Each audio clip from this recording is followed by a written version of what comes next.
तो corporate social responsibility का आरंभिक विचार यह था कि कंपनियों को स्वैच्छिक रूप से अपने समाज के हित में कुछ विशेष कदम उठाने चाहिए, और ये लंबे समय तक चला।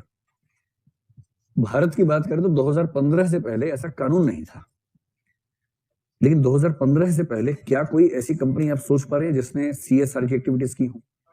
बहुत सारी कंपनियां हैं, टाटा है जैसे टाटा है, रिलायंस है,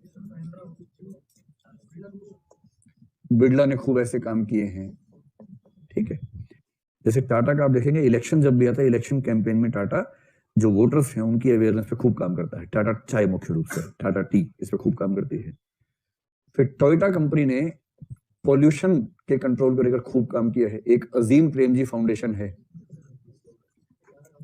अजीम प्रेमजी फाउंडेशन ने कई चीजों में, शिक्षा में विशेष रूप से बहुत सारे कामों में खूब अच्छा खासा पैर फैला रखा है, और वो ज्यादा काम करती है फंडिंग करने के लिए कि जो एनजीओ है उनको ठीक से स्टडी करना, और जो एनजीओ अच्छा काम कर रही है उनको फंड करना, ताकि वो अपनी सामाजिक जिम्मेदारी पूरी कर सके। 2008 में आपको पता होगा कि एक कंसेप्ट आया था जिसको बोलते हैं क्रिएटिव कैपिटलिज्म, रचनात्मक पूंजीवाद। कुछ लोग कहते हैं कि इस कंसेप्ट से भी CSR का विचार दुनिया भर में फैला, और ये कंसेप्ट देने वाला व्यक्ति था बिल गेट्स। इसने टाइम मैगजीन में एक लेख लिखा था इसी नाम से। तो बिल गेट्स आप जानते हैं कौन है? माइक्रोसॉफ्ट का मालिक। और बिल गेट्स को लगा, देखिए एक समय तक व्यक्ति धन कमाता है, उसका उद्देश्य होता है कि उसको असुरक्षाएं हैं, उसका मन करता है कि मैं कमा लूं। फिर कंपनी बड़ी होगी, उसको लगता है कि मेरे जो एम्प्लॉइज हैं उन सबको दिक्कत ना हो, प्रॉफिट इतना हो कि मैं सबके लिए ठीक से काम कर सकूं, आदि आदि आदि। बाद में उसके मन में आता है कि मैं थोड़ा सा इतना सेफ हो जाऊं कि मैं जिस पोजीशन पे हूं वो पोजीशन मेरी लगातार बनी रहे, उसमें रिस्क ना रहे। यहां तक समझ में आता है। एक समय के बाद जब उसकी प्रॉफिटेबिलिटी, उसके पास रिजर्व, उसके पास भविष्य की गारंटी इतनी हो जाए कि रिस्क है ही नहीं, जैसे मुकेश अंबानी सोच के देखिए, तो एक विचार आता है कि उसके बाद वो काम क्यों करता है, उसके बाद काम करने का मोटिवेशन क्या होता होगा। बिना मोटिवेशन के तो पता है आपको, आदमी ना एक गन्ना भी उखाड़ के नहीं खा सकता जब तो मोटिवेशन ना हो। कुछ मोटिवेशन तो होना चाहिए ना, उसके बिना कैसे काम करेगा। तो जिस व्यक्ति के पास पर्याप्त धन, संपदा, सुविधाएं, सुख सुविधाएं हैं, वो कोई नया उद्यम क्यों करना चाहेगा? एक सवाल तो ये मन में आ सकता है। इसके उत्तर में अब्राहम मैस्लो बहुत सफल नहीं हो पाया। अब्राहम मैस्लो को हम पढ़ेंगे आगे चलकर। अब्राहम मैस्लो कहते हैं कि हमारे नीड्स की हिरार्की होती है। सबसे पहले हम अपनी सुरक्षा की नीड्स पूरी कर लेते हैं, फिजियोलॉजिकल नीड्स पूरी कर लेते हैं, जिसको सेफ्टी मिल गई, सिक्योरिटी मिल गई, जिसकी भौतिक जरूरतें पूरी हो गई, फिर वो सामाजिक जरूरतें और इन सब पे जाने लगता है, और अंत में सेल्फ एक्चुअलाइजेशन, या आजकल बाद में उसने एक और शब्द बोला, सेल्फ ट्रांसेंडेंस नीड्स पे चला जाता है। जिसका मतलब अब वो काम करना चाहता है जो उसकी आत्मा के सबसे नजदीक है, वो खुद को सार्थक करना चाहता है। जैसे हो सकता है कि लंबे समय तक उद्यमी रहने के बाद खूब प्रॉफिट कर लिया सब करके, उसके बाद अंत में अपना जो बचा हुआ जीवन है किसी सामाजिक कार्य में झोंक दे कोई आदमी, ये रचनात्मकता में झोंक दे, फिल्म बनाने लगा, कविताएं लिखने लगा, उपन्यास लिखने लगा, ये सब करने लगे। इसका मतलब है कि ये व्यक्ति अपने सेल्फ एक्चुअलाइजेशन के नीड्स के लेवल पे चला गया है। जिंदा रहेगा थॉमस होब्स ही ध्यान रखना है। यदि कोई व्यक्ति चैरिटी करता है, सोशल गुड करता है, तो उसके मूल में भी थॉमस होब्स ही काम कर रहा है, क्योंकि उसकी बुनियादी जरूरतें पूरी हो गई हैं। अब उसको सोशल रिस्पेक्ट चाहिए, और सोशल रिस्पेक्ट मिलती है समाज के लिए कुछ करने से। और यदि वो समाज के लिए कुछ करके सोशल रिस्पेक्ट गेन कर लेता है तो उससे बुरा भी क्या है? ठीक है, क्या बुरा है भाई? सोशल रिस्पेक्ट के लिए, समाज के लिए काम तो कर रहा है ना, तो काम कर रहा तो अच्छी बात है, मिल जाए उसको रिस्पेक्ट।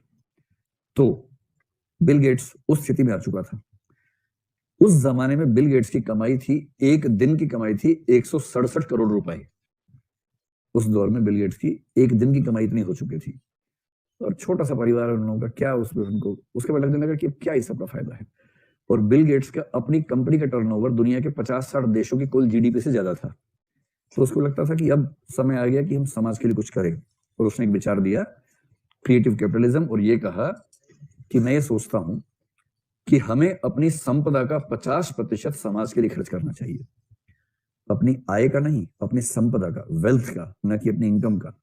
इनकम होती है जो लगातार होती है, वेल्थ है जो कुल अब तक का संचित है। अपनी वेल्थ का 50% सामाजिक कार्य में खर्च करना चाहिए। और ये विचार जब उसने दिया, फिर उसको लगा अकेले मैं ही क्यों करूं भाई। उसने वॉरेन बफेट से पूछा, बफेट ने कहा कि हाँ अच्छी बात है, मैं भी करूंगा।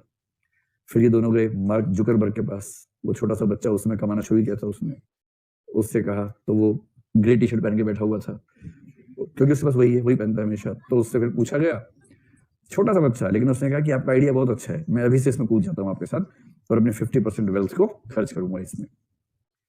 ये विचार इतना पॉपुलर हो गया कि उसके बाद दुनिया भर में बात आने लगी कि भाई कॉर्पोरेट्स का सही तरीका ये है, खूब कमाओ, क्योंकि आपके पास कमाने की क्षमता है, आपके पास बिजनेस सेंस है, अपने आइडियाज लाओ, इनोवेशन करो, स्टार्टअप करो और जम के कमाओ। लेकिन कमाने के बाद ये कोशिश करो कि उस लाभ पर केवल आपका हक नहीं बनता, उस लाभ पर समाज का भी हक बनता है। हाँ, इतनी चॉइस है। एक तरीका क्या है, आपने टैक्स पे कर दिया, आपके उसके बाद मेरी क्या जिम्मेदारी है, टैक्स तो पे कर दिया। एक है कि टैक्स पे करने के बाद भी मेरी जिम्मेदारी बनती है, पर मैं चूज करूंगा कि मैं समाज में किसके हित में काम करूं। अब उनकी फाउंडेशन है, मिलिंडा गेट्स फाउंडेशन है, दुनिया भर के गरीब देशों में, अफ्रीका में, भारत में, वो जाके चूज करते हैं कि कौन से सामाजिक कार्य में धन का निवेश करना है, उसमें पैसा खर्च करते हैं। इसके बदले उन्हें क्या मिलेगा, संतोष मिलेगा, सेटिस्फेक्शन मिलेगा। उस सेटिस्फेक्शन की कीमत तो है ही। वहां भी थॉमस हॉब्स तो आ जाएगा बीच में झंडा लेके कि देखो अल्टीमेटली वही है। तो ये जो कंसेप्ट आया, उसके बाद से दुनिया भर में दबाव बढ़ गया। यूपीएससी ने निबंध पूछा 2009 या 10 में कि परंपरागत भारतीय परोपकारिता से गेट्स बफे मॉडल तक, और उसके बाद एक लंबा सा वाक्य था, इसका मतलब था कि चैरिटी के बदलते हुए रूप क्या क्या हो सकते हैं। ये निबंध यूपीएससी ने पूछ लिया। तब भारत सरकार को भी लगा कि अब हमें भी ऐसा करना चाहिए। और मजे की बात है कि बिल गेट्स और वॉरेन बफे भारत भी आए, चीन भी गए, भारत भी आए। इनको लगा कि हम ही क्यों करें, दुनिया भर के उद्यमी करेंगे। भारत में एक बड़ी मीटिंग में सारे उद्यमी पहुंचे उनकी बात सुनने के लिए।